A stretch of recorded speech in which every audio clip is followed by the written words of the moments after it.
Good morning friends. मैं doctor V K Mishra from gastro hospital Swaroop Nagar Kanpur. At the outset a request, ये scientific channel है, ये scientific deliberation है। मैं आपसे रिक्वेस्ट करूंगा इस चैनल को सब्सक्राइब करें और इस वीडियो को शेयर करें। आज मैं बात करूंगा विटामिन B12 की जो डेफिशिएंसी है या B12 की जो कमी है, इसके कुछ और सटल सिम्टम्स के बारे में जिन पर शायद आपको ध्यान देने की जरूरत है। इसलिए कि विटामिन B12 की डेफिशिएंसी काफी कॉमन प्रॉब्लम है। देयर आर सर्टेन फैक्ट्स जो मैं चाहता हूं आप अंडरस्टैंड करें। साइंटिफिकली B12 को कहते हैं कोबालामिन। तो कोबालामिन वास्तव में B12 का साइंटिफिक नेम है। ये वाटर सॉल्युबल विटामिन है। वाटर सॉल्युबल विटामिन से मेरा मतलब है कि ये पानी में घुल जाता है। इसका मतलब है कि ये ब्लड में पानी में घुलता हुआ पूरी बॉडी में जो है यहां से वहां मूव कर सकता है। It's a water soluble vitamin. लेकिन आपकी जो बॉडी है इस विटामिन को आपके लिए मैन्युफैक्चर नहीं कर सकती। आपकी इंटेस्टाइन इसको मैन्युफैक्चर नहीं कर सकती। ये वास्तव में उस तरह का विटामिन है जो आपको बाहर से ही लेना पड़ेगा, तभी इसकी डेफिशिएंसी कंप्लीट होगी। अदरवाइज अगर आप बाहर से ठीक नहीं लेंगे तो आपकी बॉडी में जो विटामिन B12 वो कम रहता चला जाएगा। जो इसके मेन सोर्सेज हैं जहां से विटामिन B12 आपको मिलता है are actually the animal sources.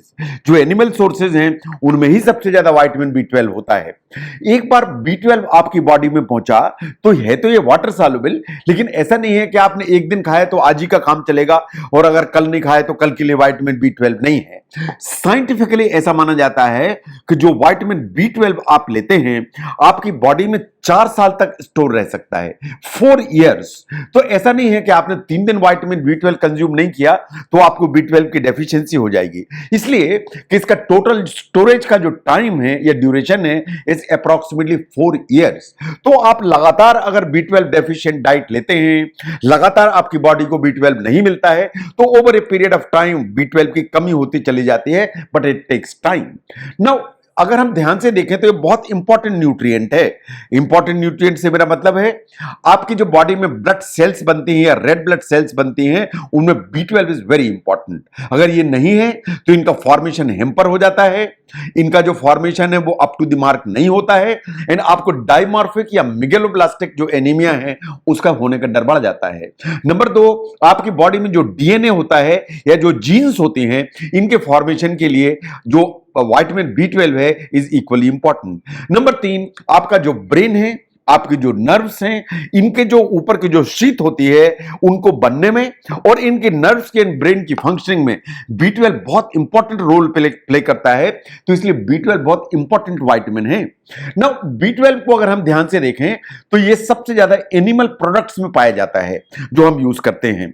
इसके अलावा अगर आपको डेफिशिएंसी है तो आप जो है इसको एज सप्लीमेंट भी यूज कर सकते हैं। वैसे बहुत से फोर्टिफाइड सीरियल्स होते हैं मार्केट में जिनमें B12 को फोर्टिफाई किया जाता है सो दैट आपकी बॉडी में डेफिशिएंसी न होने पाए। लेकिन जितनी भी डेफिशिएंसीज हैं उनमें से B12 की deficiency is one of the common deficiencies. जो मेन रीजंस हैं जिसके चलते विटामिन B12 आपकी बॉडी में कम होता है उसको ध्यान से देखिए। नंबर 1 इज दैट कि आप अपनी जो डाइट है उसको कुछ तरह रखते हैं कि B12 आपको एडिक्वेट मात्रा में नहीं मिलता है। यह सबसे कॉमन रीजन है। द सेकंड इज कि आपकी इंटेस्टाइन में कुछ प्रॉब्लम्स हैं जिसके चलते आप डाइट में तो B12 लेते हैं लेकिन आपकी इंटेस्टाइन उस B12 को एब्जॉर्ब करके आपके शरीर में नहीं भेज पाती। तो कुछ मेल एब्जॉर्प्शन स्टेट्स होती हैं जिसमें B12 खाने के बावजूद भी आपकी जो बॉडी है उसको B12 नहीं मिलता, वो बिना एब्जॉर्ब हुए लेट्रिन के रास्ते से निकल जाता है। Third, there are certain diseases जो B12 की डेफिशिएंसी करने की ताकत रखती हैं। जैसे एक एनीमिया होता है जिसे कहते हैं पर्निशियस एनीमिया। जो पेप्टिक अल्सर डिजीज का स्पेक्ट्रम है उसमें B12 की डेफिशिएंसी होने का डर रहता है। There is one disease known as Zollinger Ellison syndrome, जो भी अल्सर डिजीज लेके चलती है उसमें भी विटामिन B12 होने की डेफिशिएंसी का सबसे ज्यादा डर रहता है। देयर आर सर्टेन ड्रग्स जो B12 के एब्जॉर्प्शन को हैम्पर करती हैं एंड B12 की डेफिशिएंसी करने की ताकत रखती हैं। तो अगर खाने में B12 आपने एडिक्वेट नहीं लिया, कमी हो जाएगी। अगर आपकी इंटेस्टाइन में कुछ प्रॉब्लम है उसने एब्जॉर्ब नहीं किया हुआ तो B12 की कमी हो जाएगी। And there are certain diseases जो आपको B12 की डेफिशिएंसी के लिए प्रोन करती हैं जिस पर आपको ध्यान देने की जरूरत है। नो, बहुत सारे सिम्टम्स आते हैं B12 की डेफिशिएंसी में, लेकिन 2 सिम्टम्स को आपको ध्यान देने की जरूरत है क्योंकि ये सटल सिम्टम्स हैं ये अर्ली फेज में आते हैं।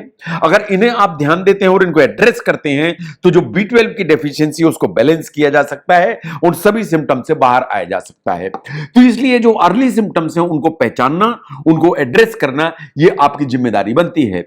Number 1 is the tingling. जो टिंगलिंग है उसे झुंझुनाहट के लिए कहते हैं। आपने यहां ऐसे हाथ रखा, थोड़ी देर में आपको लगता है कि हाथों में झिंझनी आ गई। आपने कहीं जो ना पांव रखा, थोड़ी देर में आपको लगता है कि पैरों में झिंझनी आ गई।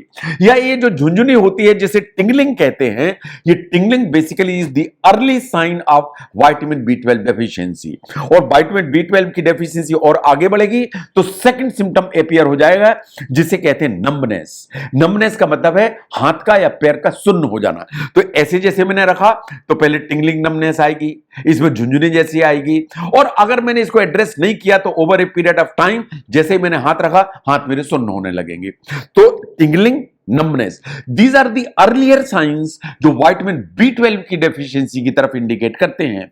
ये बात बिल्कुल सही है कि विटामिन B12 बहुत सारी चीजों में कंट्रीब्यूट करती है, उसमें functioning of nervous system is very important. तो अगर B12 नहीं है तो जो नर्व्स की फंक्शनिंग गड़बड़ होती है, और नर्व की फंक्शनिंग गड़बड़ होगी तो टिंगलिंग और नंबनेस, ये दो सिम्टम ऐसे हैं जो अपीयर हो जाएंगे। जो यूके की हेल्थ एजेंसी के जो अगर स्टेटमेंट्स हैं उनको हम ध्यान दें तो B12 की जो डेफिशिएंसी है बहुत सारे हेल्थ इश्यूज कर सकती है। ये जो डेफिशिएंसी है over a period of time gradually develop होती है और सडनली कभी डेवलप नहीं होती है। शुरू में जो सिम्टम्स हैं वो नॉन स्पेसिफिक होते हैं, जैसे मैंने कहा दे मे नॉट बी नोटिसेबल, लेकिन अगर आप खुली आंख से देखेंगे तो आप पहचान पाएंगे। जो अदर सिम्टम्स जो टिंगलिंग और नंबनेस के साथ आना चालू हो जाते हैं, नंबर 1 इज द ब्रेथलेसनेस, हल्की सी सांस का फूलना, बार बार हेडेक होना या डिजीनेस होना या हल्का सा चक्कर आना। आपकी जो स्किन है ज्यादा पेल दिखाई देने लगती है, लोग आपको कहने लगते हैं कि आपके चेहरे पर तो बड़ा पीलापन दिखाई दे रहा है। जो पेल स्किन का अपीयरेंस है वो भी B12 की डेफिशिएंसी के संकेत है। आप चलेंगे तो हार्ट का पैल्पिटेशन होगा because of the deficiency of vitamin B12 and megaloblastic anaemia. अगर B12 डेफिशिएंट है तो gastrointestinal symptoms particularly loose motions होने का हमेशा डर रहेगा, और चूंकि ब्रेन की जो फंक्शनिंग है वो अफेक्टेड होगी इसलिए कंसंट्रेशन नेचुरली अफेक्टेड होगा। नाउ क्वेश्चन इज कि किसे सप्लीमेंट लेना चाहिए। क्या इसका मतलब यह है कि B12 की डेफिशिएंसी का डर है तो हर आदमी शुरू से ही सप्लीमेंट लेना चालू करे? It is not that. जो सप्लीमेंट हैं उन्हें जरूरत है जिन्हें B12 की डेफिशिएंसी का डर है। रूटीन में जो हम डाइट लेते हैं और फोर्टिफाइड सीरियल्स लेते हैं, मिल्क के प्रोडक्ट्स लेते हैं, एनिमल प्रोडक्ट लेते हैं, तो B12 की डेफिशिएंसी का ऐसा कोई ज्यादा डर नहीं है।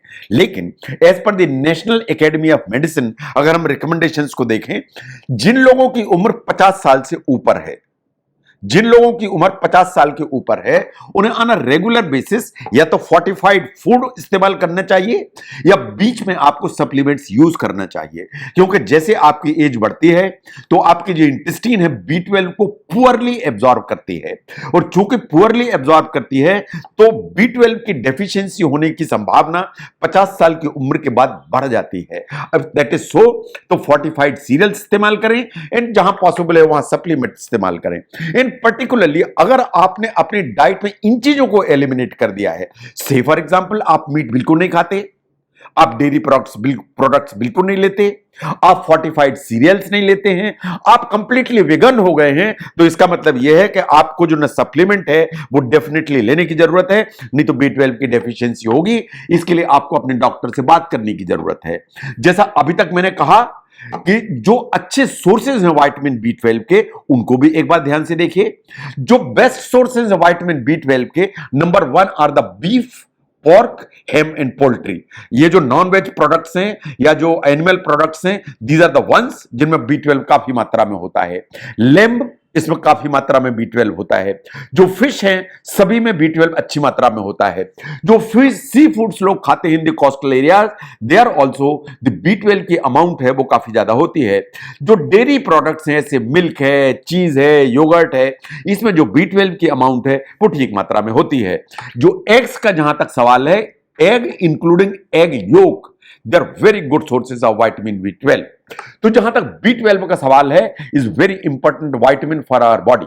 लेकिन इसके जो सिम्टम्स हैं वो बहुत धीरे धीरे अपीयर होते हैं, क्योंकि B12 आपकी बॉडी में 4 साल तक स्टोर रह सकता है। तो ऐसा नहीं है कि आज आपने B12 6 दिन तक नहीं खाया तो डेफिशिएंसी हो जाएगी, क्योंकि स्टोर तो 4 साल तक है।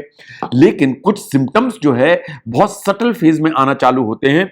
उनमें से झुंझुनी या टिंगलिंग, नमनेस या सुन्न हो जाना, ये 2 सिम्टम्स ऐसे हैं जो अर्ली फेज में आते हैं। अगर इन सिम्टम्स को आप ध्यान देंगे, इनको एड्रेस करेंगे, तो बाकी जो आने वाले जो सिम्टम्स हैं इनको रोका जा सकता है, अगर आप सप्लीमेंट लें या फोर्टिफाइड सीरियल्स या उस तरह की डाइट पर ध्यान दें। तो B12 की डेफिशिएंसी के अर्ली सिम्टम्स को समझने में ये वीडियो अगर आपको हेल्प करता है तो जरूर शेयर करें।